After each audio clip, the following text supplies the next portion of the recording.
கடின உழைப்பால் பணத்தை சம்பாதித்தாலும் ஒரு சிலருக்கு மட்டும் எவ்வளவு கடினமாக உழைத்தாலும் அந்த உழைப்பிற்கு ஏற்ற பணம் வராமல் இருக்கும். எவ்வளவுதான் முயற்சி செய்தாலும் அந்த முயற்சிகள் தடைகள் ஏற்பட்டு கொண்டே இருக்கும்.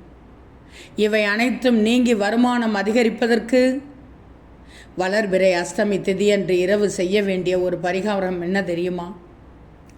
இந்த பரிகாரத்தை கூட வளர்பிறை அஷ்டமி திதியில்தான் செய்ய வேண்டும் என்று இல்லை.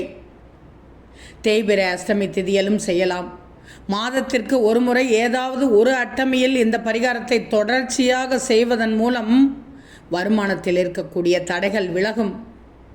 இதற்கு மிளகு மட்டும் இருந்தால் போதும். 48 எண்ணிக்கையில் மிளகை எடுத்துக்கொள்ளுங்கள்.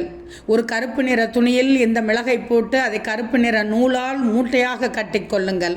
அஷ்டமி அன்று இரவில் வீட்டில் இருக்கக்கூடிய யாராவது ஒருவர் இந்த மூட்டையை தங்களுடைய தலையணைக்கு கீழ் வைத்து படுத்து உறங்க வேண்டும். மறுநாள் காலையில் அதை எடுத்து கால்படாத இடத்தில் அல்லது ஓடுகின்ற நீரில் போட்டு விட வேண்டும். இப்படி தொடர்ச்சியாக மாதத்திற்கு ஒரு முறை இந்த பரிகாரத்தை செய்யும்போது உங்களிடம் இருக்கக்கூடிய எதிர்மறைகள் அனைத்தும் விலகி வருமானம் பெருகுவதற்குரிய வாய்ப்புகள் வந்து சேரும். முயற்சிகள் அனைத்தும் வெற்றியடையும். குடும்பத்தில் இருக்கக்கூடிய யாராவது ஒருவர் மட்டும் இந்த பரிகாரத்தை செய்தால் போதும். அனைவரும் செய்ய வேண்டும் என்ற நிபந்தனை கிடையாது.